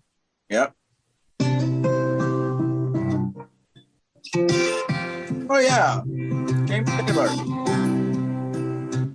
Good way to end it. I see fire and I see rain, right? Such a good song. Yeah, brings me back to one of my favorite movies, one of the few movies I can watch a million fucking times. Remember the Titans, starring one of the greatest actors ever to live, maybe the greatest actor, actually, Denzel Washington. I mean, I can watch Denzel Washington in anything. I can watch Denzel just eat Chinese on the toilet, and I'd be like very, very, very, very taken. Now, Andrew, what was that look that you're giving me? Eating Chinese on the toilet, I imagine chopsticks and maybe a box. And, I can see that. I can see Denzel Washington doing that. Yeah, no, I mean, most people say like, oh, I can like listen to this actor read the phone book and I'd be okay. But for me, if Denzel is on the toilet eating Chinese, like that's how much I love him. I would just watch him doing that. So the James Taylor song comes from the Remember the Titans soundtrack. And there's this scene, a touching scene in the movie where I guess like the Titans, which is the team that Denzel's character coaches, like they're coming off of a big win, and Denzel is coming home to his family, and his daughter is coming out, and I guess wondering what's going on, if she's going to spend some time with daddy tonight, or if daddy's going to go and celebrate with his boys the win. And daddy's like, no, you and I are going to celebrate tonight. And then he just goes to the middle of the street with his daughter over his shoulders and spins around, and he's like, yeah! And that James Taylor song plays while he's doing that. And it's just a great memory for me because I don't know. It's just a great memory, and it's a great fucking movie. And Denzel, I think Denzel next to Dwayne The Rock Johnson. I think I have double husbands right here. So what, speaking of Chinese food and eating, what is the worst thing you've ever ate? And you can include pussy if you want. Up to you. Wait, is this for me or Andrew? It's for you, Jon. Jon, you're the one talking about Chinese food eating on a toilet. Now we're curious on what is the worst thing you've put in your mouth. The worst thing I put in my mouth? Wow. Yeah. You never eaten anything unusual? Well, when I was younger, and I told Andrew this story, when I was younger and there was company over the house, my parents had like some company over, I guess because I was curious and also wanted to attract attention. I licked a roll-on deodorant. I just licked it in front of the company, and because it's deodorant, I didn't find that to be enticing. I mean, going off of pussy, I mean, if we're talking about pussy, yeah, like, there's been hairy pussy that I didn't take too kindly to because it's hairy. But it is what it is. Some people are hairy, some shaved. It's good. All right. We're on Andrew's last song. Are you ready? Do you remember what it was? I'm trying to think. I don't remember. It has a long intro. It's really good. So I'm going to fast forward a little bit.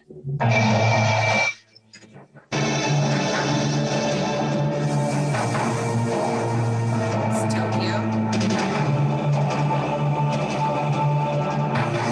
It's very aggressive. I love it. It's from Resident Evil too, right? Which is really, really cool.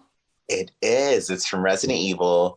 And I love that song because the moment it's played in the movie, there's this girl who is standing there in the most beautiful outfit I have seen in a movie. And I remember it like in my head, I can visualize this girl who's standing there, green pair of high heels, these crazy looking stockings in this purplish dress. She looks like a hippie version of an anime character. And then she bites some guy's neck clean open. Very romantic moment. I fell in love when I saw that scene, heard the music, and it's very intense. If you listen to that song with a pair of headphones, your heart starts to race because it's so intense and just deep and visceral. And I love it. I love it. Thank you so much for sharing. I want to give you guys some time, though, to talk about yourself, your podcast, where we can find you, anything and everything, just about who you are. Who wants to go first? Well, first of all, I'll say that the song that I got a blowjob to, I just remembered, it's When We Were Young by Adele. So look up that song, When We Were Young by Adele. And get your first blowjob, right? Get your first blowjob from Adele. There you go. And it's perfect because Adele is come back right now, so it's relevant. Yeah, it makes sense. You should go to an Adele show and get a blowjob there. Wow. We could actually just make that something that we just start. We should just start this kind of new trend.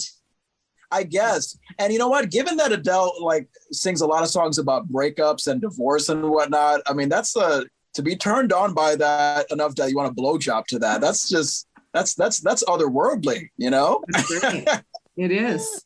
So Jon, tell us where we can find you. Tell us a little bit about your podcast.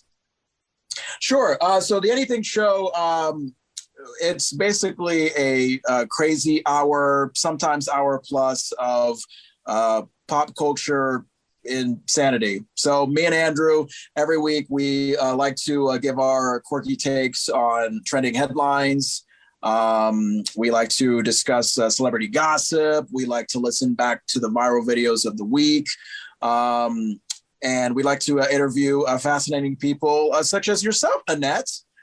So let's see. I think the last episode, Andrew, we interviewed the co-founder of the Carpe antiperspirant brand, Casper Pizza.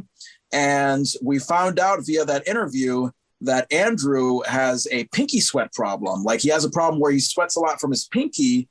So this is where the Carpe people come in and they're like, all right, you know, Andrew, you know, put a little rub from the hand lotion and then the pinky sweat problem clears right up. So you get to listen to that conversation. Sometimes I interview big names. Like recently I interviewed comedian Chelsea Handler. So that's on the recent episode. And I mean, you know, the crazy things that me and Andrew talk about, I mean, I don't know. Andrew, is there like a really crazy out there thing that we talked about on the show that you can think of? You know, the funny thing is I can't think of one specific because there have been so many, but I do remember that we talked about something that I think disturbed me to my core, and I had to go drink one night because I was like, wow, I would really do that. And I want to say it was something involving eating something that should not have been eaten. Okay. I think I'm just trying to remember, but my memory. Oh, you know what I remember? I remember Andrew saying, because like we're talking about our Dwayne "The Rock" Johnson affair, and I believe we were talking about like how Dwayne pees in water bottles after he works out, and Andrew says that he loves Dwayne so much that he would probably consider drinking Dwayne's pee. Yeah, that's it. Like, is that accurate? That is 100% accurate. I was like, wow. I think I went to my best friend's house. I was like, I just agreed to drink somebody's pee on the air. I just need a vodka. How about yourself, Andrew? Where can we find you? You want to tell us a little bit about what your podcast is about and where we can find you? You can find me on all of the socials, just as Lifestyle of a Gay Black Boy, or look for AJ Vandertunt. I'm the only Vandertunt that I have seen on social media, so it's mine. It is my name now. No one tries to steal it. And you can even find me on this weird social media app called Zero that's like based in Germany or something. And for some reason, I have a page there, which now I have access to. So you can find me there. But my podcast, Lifestyle of a Gay Black Boy, first, it is not safe for work. So do not play it out loud at your workstations because you'll probably get fired. It is full of horrible things and good things like sex, drugs, alcohol, work advice, financial tips, and emotional health and wellness. So it gets you a good little balance. And outside of all of that, it's just a moment where you can get into my head and see just how scary the world is. You'll leave with a panic attack, but you'll come back for more. Oh my God, love it. I love it. And I should mention that I think Andrew is going to have me on his show sometime. I think we're going to do something, so that'll be exciting. Awesome. But no, I mean, you can find Lifestyle of a Gay Black Boy wherever you get podcasts. You can find the Anything Show with Jon Francois wherever you get podcasts. I think our socials are Instagram and TikTok at Anything Show Francois. At Anything Show, FRANCOIS. And as far as Facebook, facebook.com/The Anything Show. So we hope you can join myself and Andrew with this insanity that we do every week. And also, yeah, I mean, I've listened to Andrew's podcast. It's just fabulous. He does a great job with it. I love it. Well, thank you guys so much for being on the show. I hope you had a good time. I had a great time. It was my first time again having two guys. So I was not knowing what to expect, but you guys were gentle and I appreciate that very, very much. Thank you. I should mention that every month, like on the Anything Show, we give away $100 gift cards and Anything Show with Jon Francois shot glass and keychains. Like we usually ask like a really quirky question. So the question for the month of November was like, what's on your favorite sandwich? And me and Andrew are actually going to record something after we get off of here and announce our winner for the month of November. So in case people want to win money and merch, we tend to do that every month on the show as well. I love it. Awesome. Well, thank you guys again so much for being on the show. I so appreciate it. Thank you. It's been fun. Listen to The Anything Show with Jon Francois on Apple, Spotify, wherever you get podcasts. We're on Facebook, YouTube, and on Instagram and TikTok at Anything Show Francois. Now, go lick some sweet and sour sauce.